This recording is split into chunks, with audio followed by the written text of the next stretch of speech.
ఆంధ్రప్రదేశ్ రాష్ట్రంలో తెలుగుదేశం పార్టీ 2 సీట్లను ప్రకటించింది. అరకులో దొన్నుదొర, మండపేటలో వేగుళ్ళ జోగేశ్వరరావు. అలాగే జనసేన పార్టీ ఇద్దరిని 2 నియోజకవర్గాలు ప్రకటించింది. రాజోలు అలాగే రాజానగరం. ఈ 4 పోను మిగతా ఏ సీట్లలో జనసేన పార్టీ ఆసక్తి ఉన్నదనే జాబితా ఒక 48 శాసనసభ సీట్లను జనసేన అధినేత పవర్ స్టార్ పవన్ కళ్యాణ్ చంద్రబాబు నాయుడుకి అందించాడు. ఎందుకంటే వీళ్లకు బలమైన నాయకత్వం, సీటును ఆశిస్తూ 48 నియోజకవర్గాల్లో గట్టి కృషి చేస్తున్నారు. ఇప్పుడున్న వాస్తవ పరిస్థితులను బట్టి 28 అసెంబ్లీ నియోజకవర్గాల వరకు జనసేన కేటాయించే అవకాశం కనపడతా ఉంది. 3 లోక్సభ సీట్లు, 3 అనకాపల్లి, కాకినాడ, మచిలీపట్నం 3 సీట్లు జనసేనకి ఇస్తారనే ప్రచారం ఉంది. ఇప్పుడు భారతీయ జనతా పార్టీ కూడా రంగంలో దిగుతుంది కనుక వాళ్ళు గతంలో 9 అసెంబ్లీ సీట్లలోనూ 4 లోక్సభల్లో పోటీ చేశారు. మరి వాళ్ళు లోక్సభ సీట్లు 4 కాకుండా 6 అడిగే అవకాశం ఉంది. 2014లోనే 13 సీట్లకు అభ్యర్థులను ప్రకటించిన తర్వాత 4 ఉపసంహరించుకుని 9 మందిని పోటీ చేయించారు. కనుక వాళ్ళు 9 శాసనసభ సీట్లు, 4 లోక్సభ సీట్లు తప్పకుండా అడుగుతారు. 6 లోక్సభ చేయమంటారు, 13 కావాలని కోరటం సహజం.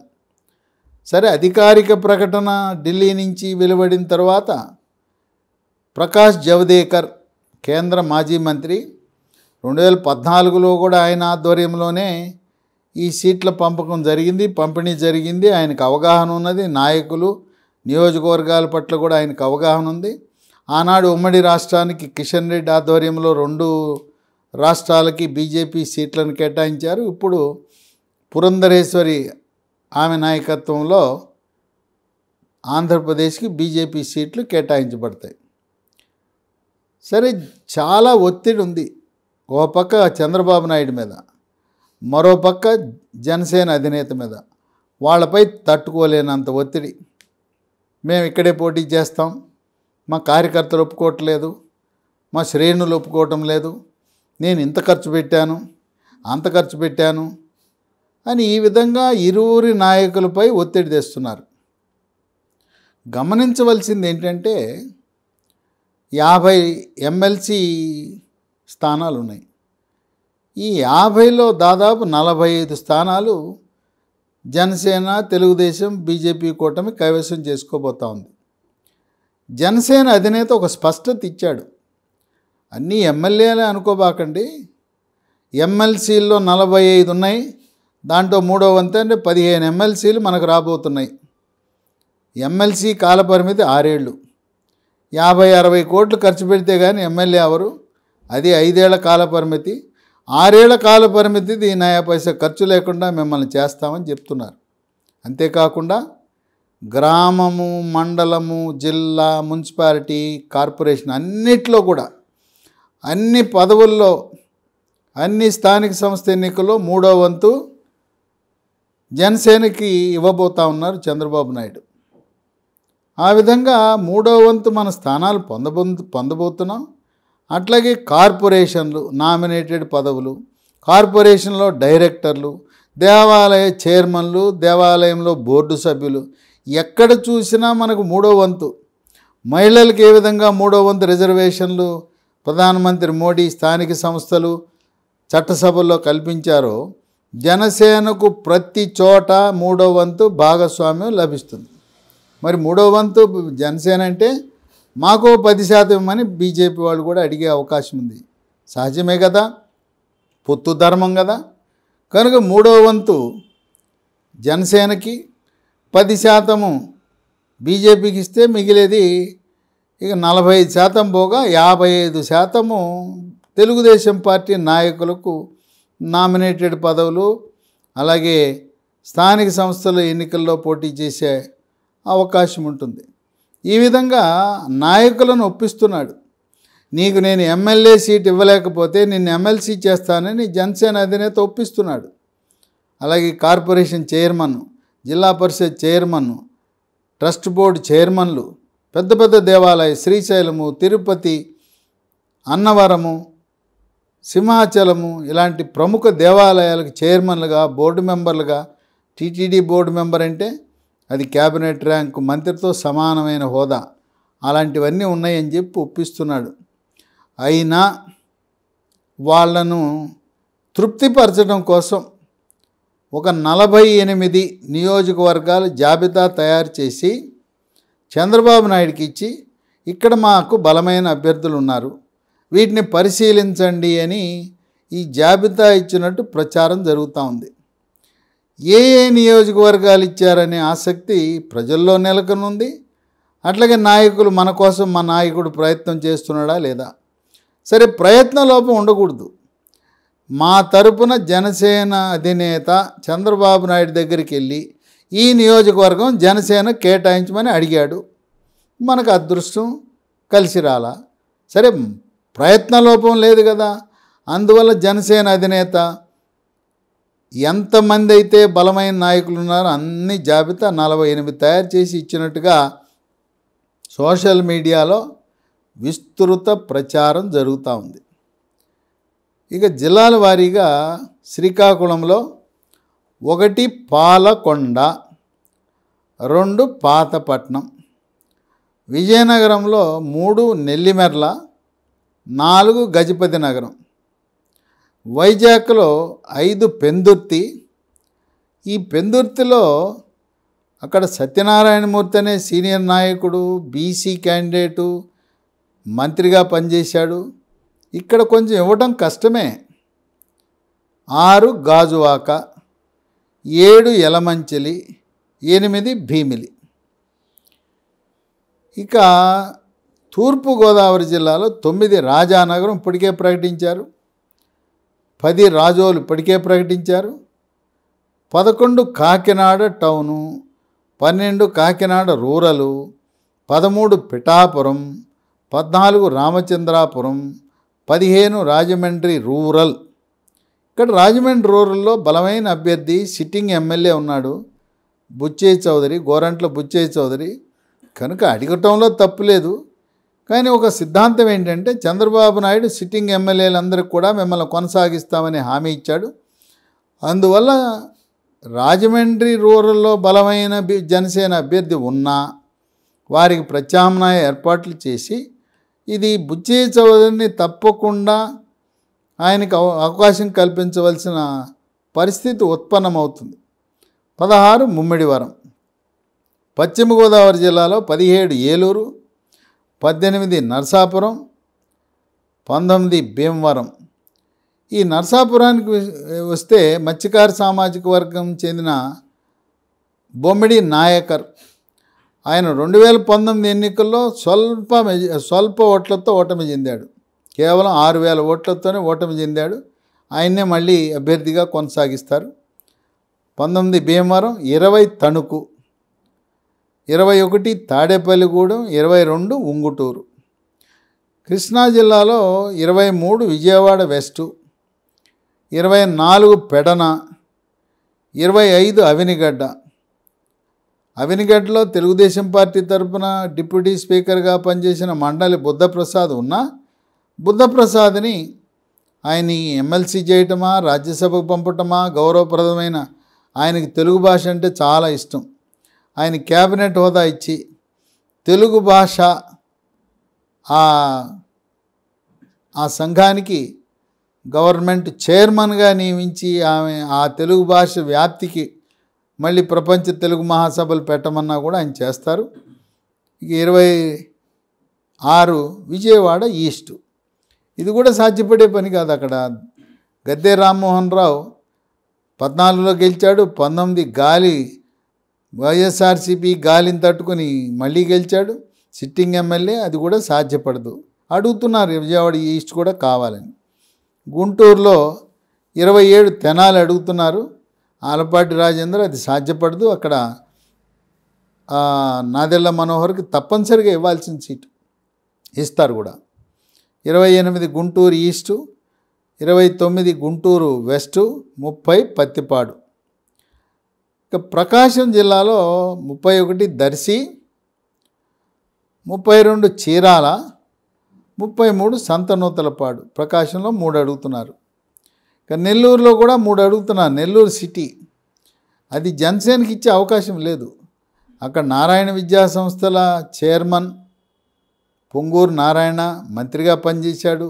తెలుగుదేశం పార్టీకి అత్యంత సమర్థవంతమైన పాత్ర పోషిస్తున్నాడు. కష్టకాలంలో కూడా చంద్రబాబు నాయుడు వెంట ఉండి అండగా నిలిచిన వ్యక్తి, చాలా బలమైన వ్యక్తి. అక్కడ అనిల్ కుమార్ని ఓడించగలిగిన శక్తియుక్తులు కలిగిన అంగుబలం, ఆర్థిక బలం, అన్ని బలాలు కలిగిన వ్యక్తి.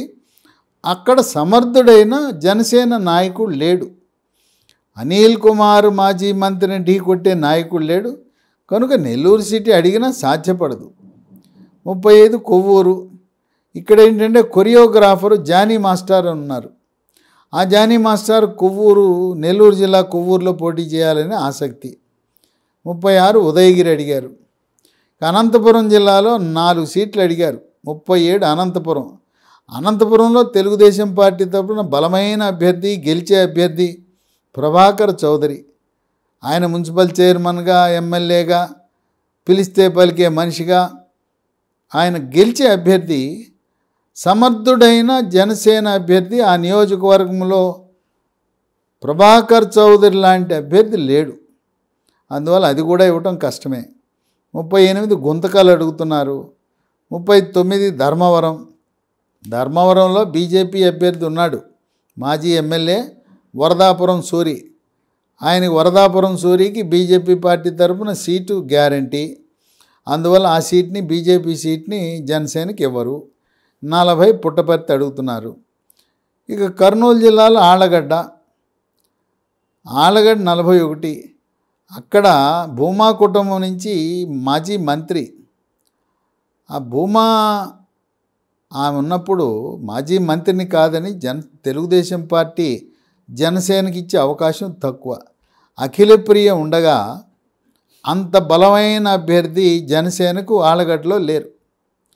మరి అక్కడ అంతా ఇప్పుడు గందరగోళం పరిస్థితి, ఫ్యాక్షనిజం. అందువల్ల భూమా అఖిలప్రియ అయితే గెలుచుకునే అవకాశం ఉంటుంది. 42 ఆదోని కూడా జనసేనకు అడుగుతున్నారు. ఇక కడపలో 43 కడప సిటీ అడుగుతున్నారు. 44 రాజంపేట అడుగుతున్నారు. ఈ రాజంపేటలో రామచంద్రయ్య మాజీ మంత్రి, బలిజ సామాజిక వర్గం, ప్రస్తుతం తెలుగుదేశం పార్టీలో చేరాడు. ఆయన కుమారుణ్ణి పెట్టాలని తెలుగుదేశం పార్టీ తరపున ఆలోచన ఉంది. అందువల్ల దానికి మరి రామచంద్రయ్య అంటే ఒకప్పుడు ప్రజారాజ్యం పార్టీలో ఉండి మంత్రిగా పనిచేసిన వ్యక్తి. మరి ఆయన కుమారుణ్ణి అభ్యంతర పెట్టడానికి సాధ్యపడదు. ఒకవేళ రామచంద్ర కుమారుని రాజంపేటలో తెలుగుదేశంగా పెడితే జనసేన ఉపసంహరించుకోక తప్పదు. 45 మైదుకూరు. చిత్తూరులో 46 మదనపల్లి.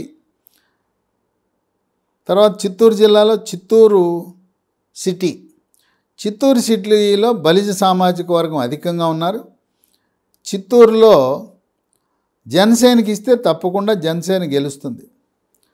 అలాగే 48 తిరుపతి. తిరుపతిలో కూడా బలిజ సామాజిక వర్గం అధికంగా ఉన్నారు. ఎప్పుడు ఏ పార్టీ తరపునైనా బలిజ సామాజిక వర్గం, అటు కాంగ్రెస్ అయినా లేదు తెలుగుదేశం అయినా, ఎక్కువ సార్లు బలిజ సామాజిక వర్గం గెలిచిన దాఖలాలు ఉన్న రీత్యా ఉమ్మడి చిత్తూరు జిల్లాలో చిత్తూరు, తిరుపతి రెండిట్లో కూడా జనసేన అభ్యర్థులు విజయం సాధించే అవకాశాలు మెండుగా ఉన్నాయి. తన వంతు కృషి లోపము లేకుండా నాయకులను తృప్తిపరచడానికి వాళ్ళు ఇప్పటికే డబ్బు ఖర్చు పెట్టుకుని నియోజకవర్గాలను జనసేన పార్టీ బలోపేతం చేసి పోటీ చేయాలని ఆదుర్దాగా ఎదురు చూస్తున్న తరుణంలో ప్రయత్న లోపం ఉండకూడదు. 48 నియోజకవర్గాలు మాకు కావాలని అడగటంలో తప్పులేదు. 48 అడిగితే ఎన్ని సాధ్యపడితే అన్ని ఇస్తారు.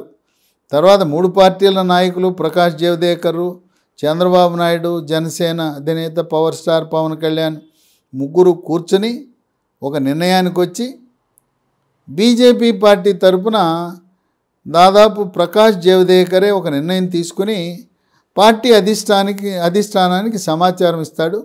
వాళ్ళకి ఇచ్చిన సీట్లలో ఎవరెవరు పోటీ చేయాలనేది స్థానికంగా పురంధరేశ్వరి, ప్రకాష్ జవదేకర్ స్థాయిలోనే అది ఫైనల్ అవుతుంది. సమాచారం కొరకు ఢిల్లీకి పంపిస్తారు. లాంఛనంగా కేంద్ర ఎన్నికల కమిటీ ఉంది. కేంద్ర ఎన్నికల కమిటీ బీజేపీలో డాక్టర్ కె లక్ష్మణ్ ఉన్నాడు. లక్ష్మణ్కు కూడా అవగాహన ఉన్నది కనుక ఆయన ఈ పోటీ చేయబోయే ఎమ్మెల్యేలు, ఎంపీల గురించి కూడా ఆంధ్రప్రదేశ్లో ఎవరున్నారనేది అవగాహన ఉంది. ఆయన డాక్టర్ లక్ష్మణ్ ఇప్పుడు ఓబీసీ జాతీయ అధ్యక్షుడిగా ఉన్నాడు. అనేకమైన కార్యక్రమాలు బీజేపీ పార్టీ తరపున ఓబీసీ కార్యక్రమాలు ఆంధ్రప్రదేశ్లో కూడా నిర్వహించడం వల్ల బీజేపీ యొక్క నాయకులతో వాళ్ళ యొక్క పటిమ గురించి అవగాహన ఉన్నది. ఈ విధంగా Janasena party power star Pawan Kalyan ఒక నిర్ణయానికి వచ్చాడు. 600 అయినా మనం కలిసే పోటీ చేస్తున్నాము, ఎన్ని ఇబ్బందులు ఎదురైనా, ఎటువంటి పరిస్థితులు ఉత్పన్నమైనా జగన్మోహన్ రెడ్డి రెండవసారి ముఖ్యమంత్రి కాకూడదు. కనుక జనసేన తెలుగుదేశం పార్టీ యొక్క మైత్రి శాశ్వతమైనది. మా ఇద్దరిని ఎవరు వేరు చేయలేరు. చిన్న చిన్న అవాంతరాలు వచ్చిన మరి వైఎస్ఆర్సీపీ పార్టీ తెలుగుదేశం జనసేనని వేరు చేయాలని ప్రయత్నం చేస్తున్నా, ఆటంకాలు ఎన్నొచ్చినా మేము కలిసే పోటీ చేస్తాం.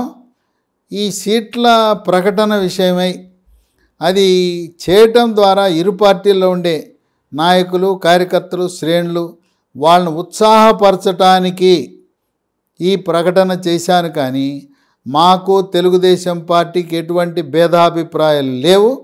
కలిసి పోటీ చేస్తున్నాం, కలిసి ప్రభుత్వాన్ని నిర్వహిస్తాం. విజయం మాదే. త్వరలో బీజేపీ కూడా మా కూటమిలో చేరబోతుందని జనసేన అధినేత స్పష్టత పత్రికాముఖంగా ఇవ్వటం విశేషము.